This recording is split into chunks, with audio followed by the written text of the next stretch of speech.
खूबसूरत कहानी है जो हमें सिखाती है कि तवक्कुल, अल्लाह पर अटूट भरोसा और ईमानदारी कभी भी इंसान को हारने नहीं देती। अल्लाह पर भरोसा। एक मेहनती लकड़हारे की कहानी बहुत समय पहले की बात है। एक छोटे से गांव में अब्दुल्ला नाम का एक लकड़हारा रहता था। वो बहुत गरीब था, लेकिन उसका दिल अल्लाह की मोहब्बत और उस पर भरोसे से भरा हुआ था। उसका रोज का नियम था, सुबह फज्र की नमाज के बाद वह अपनी कुल्हाड़ी उठाता और जंगल की ओर निकल जाता। दिन भर की कड़ी मेहनत के बाद उसे जो भी सूखी लकड़ियां मिलती, उन्हें बाजार में बेचकर वो चंद सिक्के कमाता। कभी उसे अच्छा दाम मिलता, तो कभी उसे भूखे पेट भी सोना पड़ता, लेकिन उसके लबों पर हमेशा एक ही शब्द होता, अल्हम्दुलिल्लाह, मेरे अल्लाह का शुक्र है। एक मुश्किल इम्तिहान एक बार गांव में भयंकर सूखा पड़ा। जंगल की लकड़ियां सूखकर खत्म होने लगीं और लोगों के पास पैसे भी कम हो गए। अब्दुल्ला को कई दिनों तक कोई खरीदार नहीं मिला। उसके घर में खाने का एक दाना भी नहीं बचा था। एक दिन जब वो जंगल में एक पेड़ के नीचे सुस्ता रहा था, उसकी नजर जमीन में दबे हुए एक धातु के कोने पर पड़ी। उसने मिट्टी हटाई तो देखा कि वहां सोने के सिक्कों से भरी एक पुरानी सुराही थी। अब्दुल्ला की आंखें फटी रह गईं। उसने सोचा, अगर मैं इसे रख लूं तो मेरी 7 पुश्तें आराम से बैठकर खाएंगी।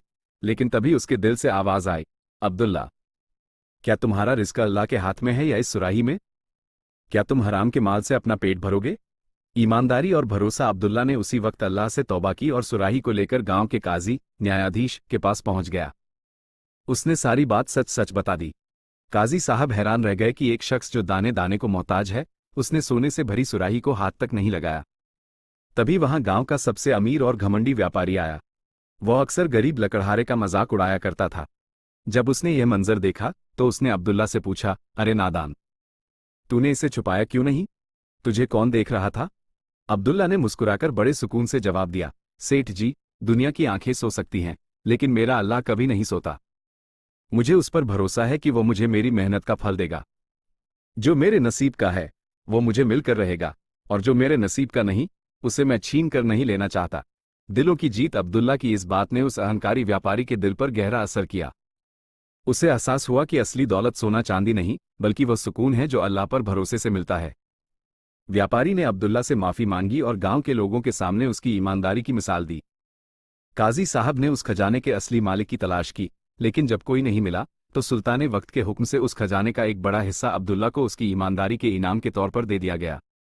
अब्दुल्ला अब अमीर हो चुका था, लेकिन उसकी सादगी और अल्लाह पर भरोसा वैसा ही रहा। उसने उस पैसे से गरीबों के लिए कुएं खुदवाए और मुसाफिरों के लिए सराय बनवाई। इस कहानी से हमें क्या सीख मिलती है? तवक्कुल, ट्रस्ट। जब हम अल्लाह पर पूरा भरोसा करते हैं तो वो वहां से रास्ते निकालता है जहां से हमने सोचा भी नहीं होता। ईमानदारी, ऑनेस्टी। हराम का रास्ता छोटा लग सकता है, लेकिन बरकत हमेशा हलाल और ईमानदारी की कमाई में ही होती है। किरदार की ताकत। एक इंसान का अच्छा अखलाक, व्यवहार और उसका ईमान बड़े बड़े लोगों का दिल जीत सकता है।